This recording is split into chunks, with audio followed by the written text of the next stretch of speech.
મારી પાછળ તમે જે ઘર જોઈ રહ્યા છો ને, આ બંગલો સાહેબ, આ કોઈ આ ફિલ્મ વાળાનો બંગલો નથી. તમે પણ આવો બંગલો લઈ શકો છો તમારા બજેટની અંદર. તમને કહી દઉં કે એક એવી જગ્યા, જે જગ્યાએ નામ છે અર્બન વિલેજ, જ્યાં તમારે છે ને અર્બન એટલે કે આમ લાઈફસ્ટાઈલ પણ મળી જવાની છે, અને વિલેજ એટલે તમને ગામડાનું ફીલ પણ કરાવી દેશે. આ જગ્યા એટલી મસ્ત છે સર, ખરેખર મને તો જોઈને આ જગ્યા પણ ખૂબ ગમી. પહેલા તો જય શ્રી કૃષ્ણ સર.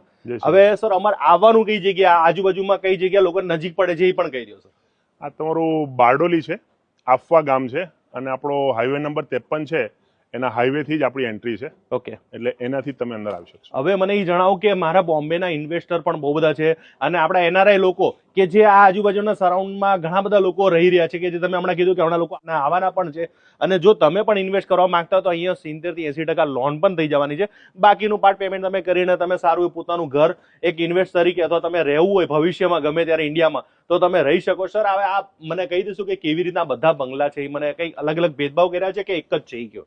બંગલાની ડિઝાઇન અમે એક જ રાખી છે, સેમ રાખી છે, એલિવેશન બી સેમ છે. ઓકે, 4 BHK બંગલો છે આપણો. બધાના 4 BHK ને એમાં પછી કોઈ અલગ અલગ નહીં? કારણ કે ઘણી વખતે બહુ પ્રોબ્લેમ થતી છે કે 4 BHK નું માઇન્ડ અલગ હોય, 2 BHK નું માઇન્ડ અલગ, તો આમાં કોઈ એવા અલગ નહીં થાય? અમારે સેગમેન્ટ કોઈ ચેન્જ નથી કર્યા, અમારો 4 BHK જ છે. ઓકે, અને એમાં કોઈના કોર્નરના પ્લોટ્સ છે જે મોટા છે, અમુક પ્લોટ્સ, બરાબર, તો તેમાં કોઈક ઇન્ટરનલ ચેન્જ કરવા માંગતું હોય તો કરી શકે છે. ઓકે, તો હવે આપણે આ 4 BHK ના બંગલા છે, તો સર એમાં શું શું આપવાના છો લોકોને, શું શું મળવાનું છે એ કહી દો. આપણે કેટલા વાર છે એ પણ કહી દો.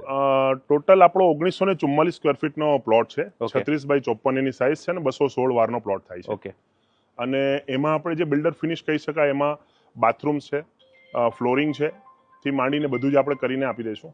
કિચન છે, રેલિંગ્સ છે, બરાબર છે, ઉપર ટેરેસ ગાર્ડન છે બધા. તો અને એમ્યુનિટીઝ શું આપવાના છો, કારણ કે લોકોને એ પણ જોઈએ?